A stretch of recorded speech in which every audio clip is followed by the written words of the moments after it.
Hello everyone, welcome to my channel. In this video, I will explain about compiler design lab Viva questions. So the first question, what is mean by compiler? So what is generally compiler? So remember, compiler converts source code to machine code. So please remember this answer. What is the purpose of compiler? Compiler converts source code into machine code. So let us go to second question now. What are the phases of compiler? One of the most important question in the Viva. You can expect this question. What are the phases of the compiler? So the answer is there are completely 6 phases are there in the compiler. Lexical analysis, first one. Second one is the syntax. Third one is the semantic. Fourth one is the intermediate code generation, code optimization, and last one is the code generation, friends. Okay, so completely there are 6 phases are there: lexical, syntax, semantic, intermediate code, code optimization, and code generation. So all phases are connected with symbol table and error handler. What are the phases of the compiler and explain? So explain each and every phase. So now you can see lexical analysis. So lexical analysis purpose, it converts source code into tokens. Okay, friends. So whatever the source code we have written, that will be converted as tokens. So lexical analysis is also called as scanning, one of the most important point. Syntax analysis is also called as parsing. Okay, so it checks the grammar and generate a parse tree. So lexical analysis will generate or else source code convert into tokens, and the syntax analysis will generate the parse tree. So what is the purpose of semantic analysis? We use semantic analysis for type checking. Okay. Fourth phase of the compiler is intermediate code generation. It produces machine independent intermediate code. Fifth one is the code optimization. So what is the purpose of code optimization? It improves the code efficiency and performance. So remember, the purpose of this code optimization is it is used to improve the code efficiency and performance. So how much the program is bigger, we are going to convert into short. So by the way, we are going to improve the efficiency and performance. So last one is the code generation. So what is the purpose of code generation? It translates optimized code into target machine code. So it is about the phases of the compiler. Let us move on to question number 3. So what is the role of lexical analyzer? So what is the purpose of lexical analyzer? First one, removes white spaces and comment lines. So whatever the program we have written, in the program, it removes the white spaces and comments. Second one, identify the tokens. So in order to identify the tokens, we are also use lexical analyzer. Third one, reports lexical errors. And fourth one, it provides the tokens to the syntax analyzer.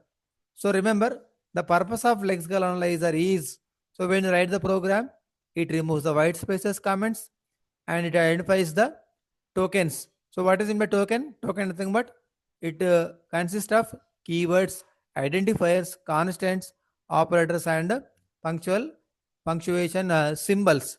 Okay, in the program, we can identify the tokens by using this lexical analyzer.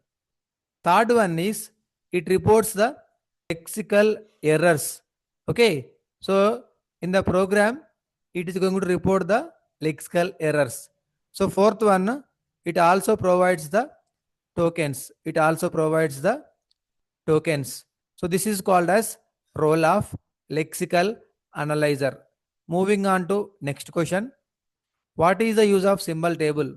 So symbol table helps the compiler track and manage identifiers efficiently during compilation. So generally, the purpose of symbol table is used to store the identifiers. Okay. So moreover, it helps the compiler track and manage the identifiers during the compilation. So this is called as a symbol table. So in order to track and manage the identifiers, we will use symbol table. Moving on to next question. Differences between lexeme and token. So what is the difference between lexeme and token? So what is lexeme? A lexeme is a sequence of characters in the source code that matches a pattern which is defined for a token. So what is lexeme? It is a sequence of characters in the source code that matches a pattern. So when it matches a pattern which consists of sequence of characters, we can say lexeme. So now token. What is meant by token? A symbolic representation assigned to that lexeme. So when you assign symbolic representation to lexeme, this is called as token. Okay. So there is some example is there. Int age is equal to 25. So this is called as a lexemes. Int is a lexeme, age is a lexeme, int is a lexeme, age is a lexeme, equal is a lexeme, 25 is a lexeme, semicolon is also lexeme. So what is mean by token? Correspond to int. So keyword is called as token. Age is called as identifier actually. This is called as token. Equal, assignment, and 25, it is a number. So this is called as a token. So what is mean by token here? It is a symbolic representation assigned to lexeme. Okay. So when I write int, the symbolic representation is keyword. When I write age, the symbolic representation is identifier. If you write 25, the symbolic representation is number. So this is a way to represent lexeme and token. Let us move on to question number 6. What is mean by lex? So lex is a tool. Lex is a tool used in the lexical analysis phase of the compiler to recognize the tokens from the input source code using regular expressions. Okay. So what is lex actually? Lexical analyzer. Okay. Which is used in lexical phase, lexical analysis phase of the compiler to recognize the tokens from the input. So in order to recognize the tokens from the input, we are using lex. So this is one of the most important diagram for the lex. Okay. So there are different compilers are there in this. First one is called as lex compiler. Second one is called as C compiler. Third one is called as A.out. So we will write lex program and that will be converted by using lex compiler will take source program and convert into lex.yy.c. So next C compiler will take lex.yy.c and convert into A.out. So what is A.out? We are going to give some input and it gives the output. So remember one of the most important point, lex contain 3 types. Okay. In the declaration, in the structure, we are going to have 3 parts. First one is called as declaration. Second one is called as translation rules. Third one is called as a auxiliary procedures. So declarations are there, translations are there, and auxiliary procedures are there. Okay. So let us move on to next question. What is mean by yak? So what is mean by yak?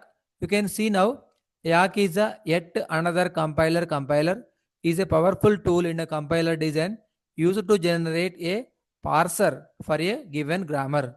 In order to generate parser, we are using something called as yak. What is the full form of yak? Yet another compiler. Let us move on to next question. Question number 8. What is mean by ambiguous grammar? A grammar or context-free grammar is said to be ambiguous if there exists more than one leftmost derivation or more than one rightmost derivation or more than one parse tree for a given input string. So remember, what is meant by ambiguous grammar? If it generates more than one, there exists more than one leftmost derivation or rightmost derivation. So or else one more parse tree. we can say this is called as a ambiguous grammar. One of the most important question. Please remember.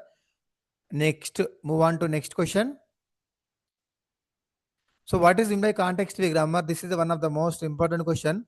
So context-free grammar consists of 4 tuples. So what is V, T, P, S? So context-free grammar consists of 4 tuples. V is the non-terminals, T is the terminals, P is called as productions, and S is called as a starting symbol. So remember, non-terminals are nothing but capital letters. So by using capital letters, we are going to represent non-terminals. Terminals, we can represent the small letters. So productions, so the given productions means, let us say E tends to E plus T. So that is called as production. Starting symbol, here E is called as starting symbol. So remember, context will consist of 4 tuples V, T, P, S. Okay. Next question. What is quadruple, triple, and indirect triple? So quadruple, in quadruple representation, each instruction is splitted into 4 fields. So in quadruples, we have 4 fields are there. First one is called as operator. Second one is called as argument 1. Third one is called as argument 2. Fourth one is the result. Okay. So quadruple consists of 4 fields. Whereas triple, only 3 fields: OP, argument 1, argument 2. So what is meant by indirect triple? Pointers are used to store the results. Remember, important point, quadruple 4 variables as well as triple 3 variables. But when I say indirect triple, pointers are used to store the results. Okay. So let us move on to question number 11. What are the different types of parsers? This is one of the most important question in the Viva. So remember, there are 2 types of parsers are there. First one is called as top down. Second one is called as a bottom up. So what is meant by top down parser? Top down parser means built tree from roots to leaves. So when you build the tree from roots to leaves, this is called as a top down. What is meant by bottom up? When you build a tree from the leaves to root. Okay. So root to leaves means top to bottom. So this is called as top down, and leaves to root, this is called as a bottom up. But when you see top down, there are 2 methods are there: recursive descent parser. Second one is called as a non-recursive descent parser. So remember, a recursive descent parser drawback is it requires backtracking. Okay. So non-recursive descent parser is also called as LL1 grammar. LL1, left to left 1 grammar. So bottom up parser consists of different types: shift reduce parser, operator precedence grammar. So again, these are called as LR grammars: LR, SLR, LALR, and canonical LR. So LR means left to right, SLR means simple left to right, LALR look ahead left to right. So canonical LR. So these are called as different types of parsers. Let us move on to next question. Which parsing technique is more powerful? This is one of the most important. Out of all parsers, CLR is more powerful techniques. Please remember. Next question. What is meant by left recursion? So you can observe a production of a grammar. A production of a grammar is said to be left recursion if leftmost variable of its RHS is same as variable of its LHS. So leftmost element is 5, rightmost element is 5. Suppose if the leftmost and rightmost is same, this is called as a left recursion. But we need to remove the left recursion. Then we can eliminate the left recursion by replacing the productions like suppose if you get the productions like this. So what you have to do? A tends to beta A dash. So A tends to beta A dash. Actually, this is in the form of A tends to AA. So capital A tends to capital AA. So here, instead of A, you can write S. So S tends to beta S dash. So what is S dash? Alpha tends to S dash by epsilon. So when you found left recursion, we can use this formula. Okay, so when you use this formula, what will be happened here? So this is called as what we say left recursion. So S tends to SCA is called as left recursion. Leftmost, rightmost value is same. So when you there is same, you can use this formula. Actually, this is for A tends to AA. Please replace A values with S.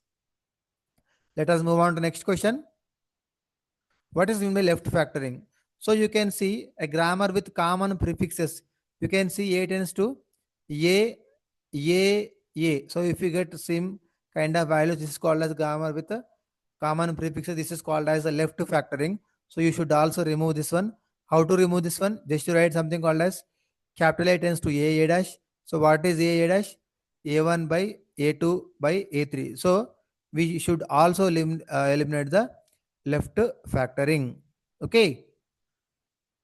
So you see A. So this is called as a left factoring. So let us move on to next question.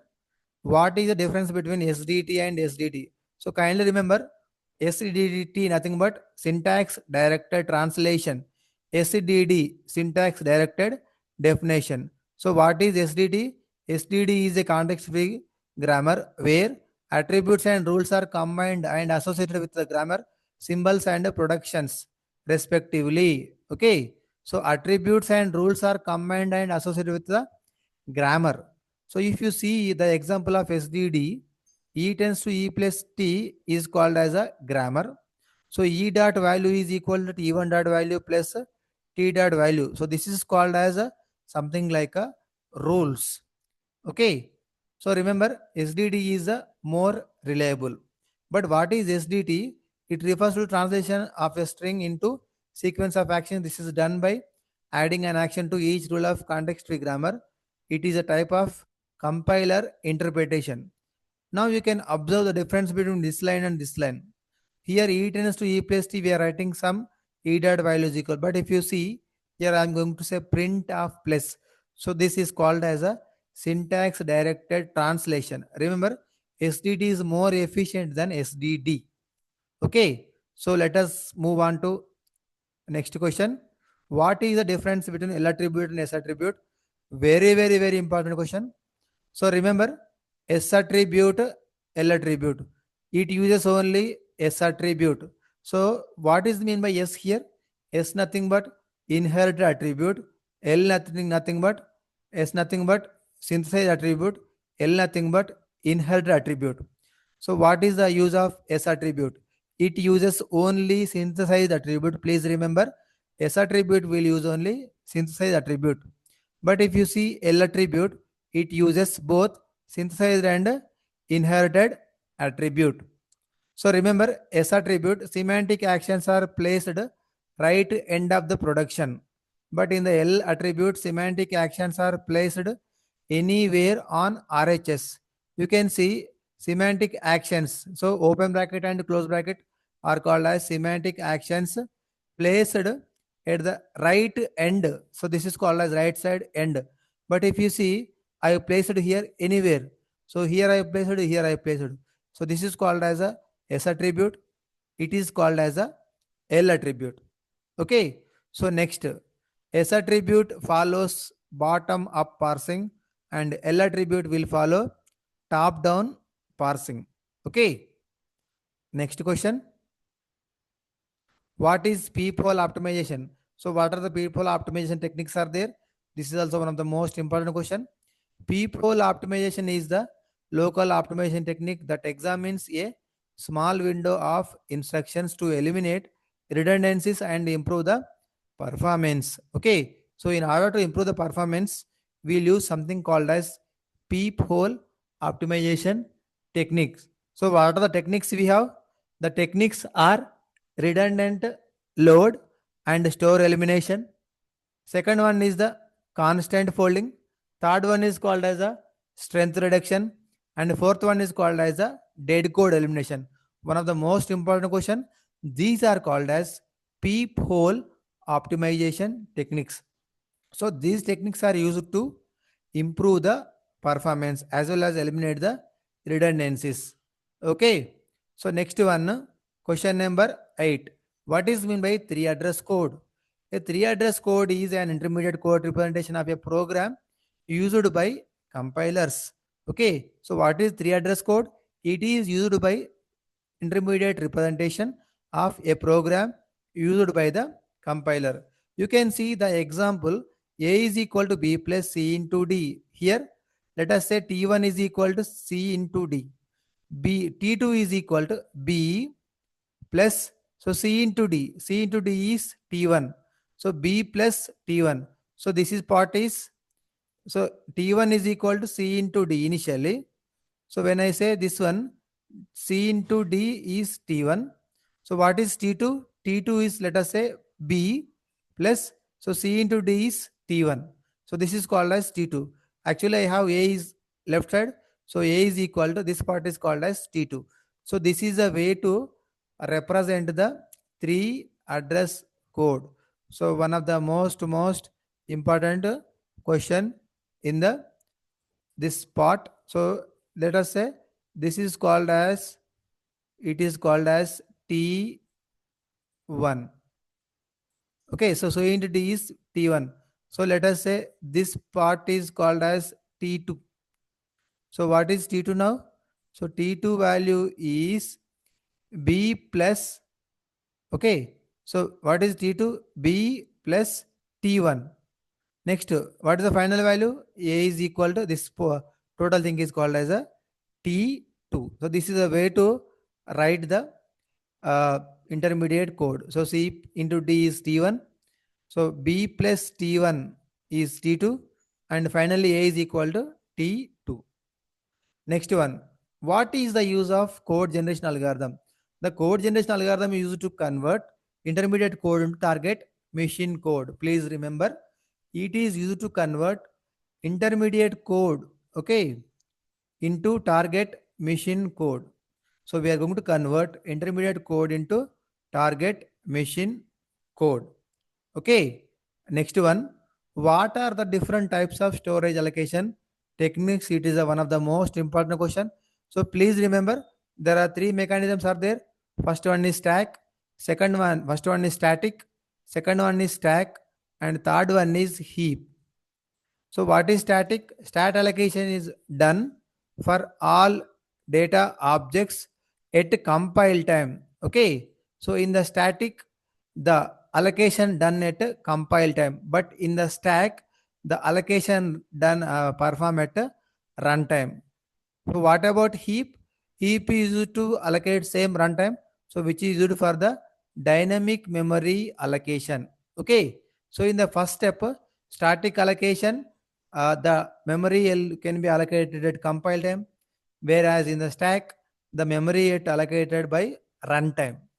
Second one, data structures cannot be created using static. Okay. So by using static allocation, we cannot create data structures, but by using stack, we can use data structures creation. So as well as this heap allocation, we can also create data structures. So last third point is memory allocation.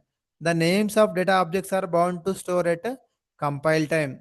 So in the static, the data stored at compile time, but in the stack, the memory can be used. We are using something called as, here you can see, this is called as a LIFO.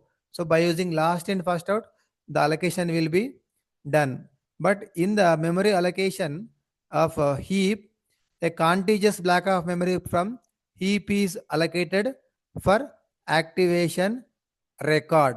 Okay. So simply the 3 points are static, stack, heap. So in the static, the allocation can be done at compile time. Okay. But in the stack and heap, it takes runtime. Data structures cannot be created in static, but we cannot create by static, but we can create by stack and heap. So memory allocation, the names of data objects are bound to store at compile time. The stack is to store LIFO, but in the memory allocation, last one is the contiguous memory allocation by using a heap. for activation record. Okay. So next question will go. What is the meaning of activation record? So one of the most important question. Actually, activation record consists of, so actually the activation record consists of, you can see here, the activation record consists of return values. So actually we read from here temporaries, local data, saved mission status, access link, control link, parameters, and return values. So these are called as a activation record, contains all these seven values it contains. Okay, so it is temporaries, local data, saved mission status, the access link, control link, parameters, and return values. So this is all about our Viva questions. I request all of you read well, and